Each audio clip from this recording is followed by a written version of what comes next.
I want to start by thanking everyone for coming out today and the organizers of this amazing protest and all of the different protests happening around the state this weekend. I am so honored to be surrounded by so many fierce activists and advocates and such a vibrant and resilient community of LGBTQ and Two-Spirit South Dakotans and those who love us and support us. The people like you who come together every year to fight these bills. Because unfortunately, when it comes to discrimination against trans kids, we've been here before. Year after year, it's the same story.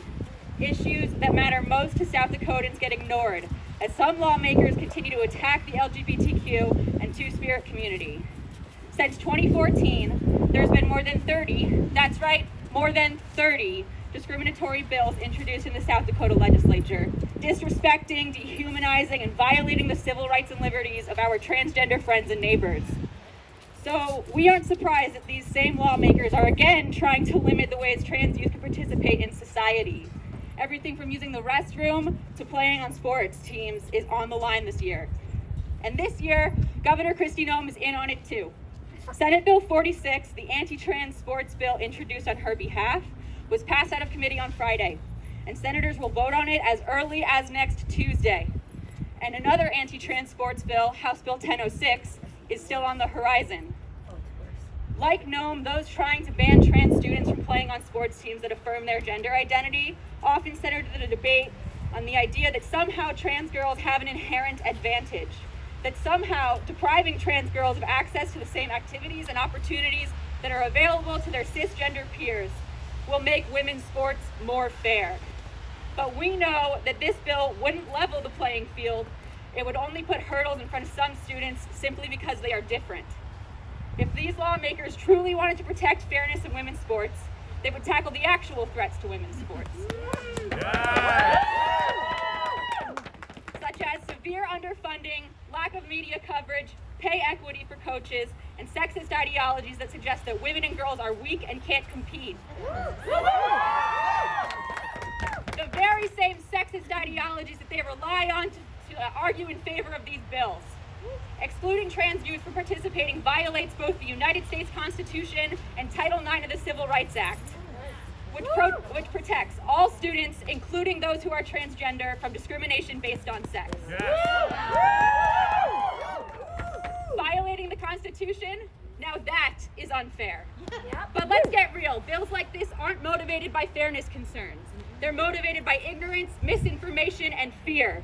And the truth is that athletic success is based on many factors that vary sport to sport. Just as there is no one way to be trans, there is no one trans body. Trans athletes, like all other athletes, do not have just one body type. There is absolutely no merit to the claim that women and girls who are transgender automatically have advantages in sports. These false stereotypes shouldn't get to put transgender kids in a box that dictates what goals they can pursue, how they can express themselves, and what kind of life they get to lead. People of all genders, all races, all income levels, all backgrounds, everyone wants to be free from these types of boxes and deserves to live a life where they can fully express themselves, pursue their dreams, and connect authentically with others. And bill after bill like this seems fixated on the incorrect notion that some of our friends and neighbors are not entitled to the same dignity and respect as others, just like House Bill 1005. Once again, our state lawmakers are trying to push legislation attempting to shut trans people out of spaces like school restrooms and locker rooms. It doesn't infringe on anyone else's rights to share spaces with those who are different. Like previous efforts to expel people of color, people with disabilities, and others from communal spaces, these arguments for privacy just mask a fear of difference. And as courts have repeatedly recognized, those who are uncomfortable with sharing such spaces can seek out private spaces for themselves rather than force transgender people to be forever stigmatized and isolated. Yes! Hundreds of school districts around the country allow transgender students to use facilities based on their gender identity. Inclusive policies enhance student safety by ensuring that schools are not sending the message that it's okay to target or stigmatize transgender students, and promoting that all students must be treated with the dignity and respect that they deserve.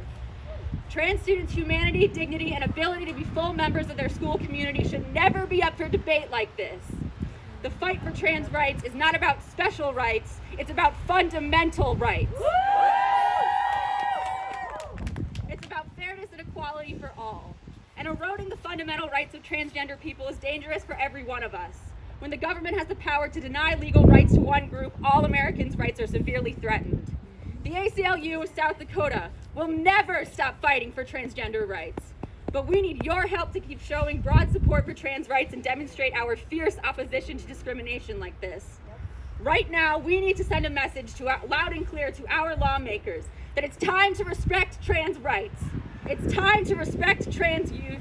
It's time to stop attacking transgender people in South Dakota and to focus on issues that really matter in our state. Enough is enough. Ask your legislators today to vote no on all bills that discriminate and disrespect trans kids. By joining together, we can make this a place where we all feel free to support each other and for who we are and thrive. We must make them understand what we already know, that across our races, backgrounds, and genders, we all deserve to be treated with dignity and respect. We all need the freedom to live our lives authentically, and we all deserve to feel like we belong in South Dakota. Trans people belong in South Dakota.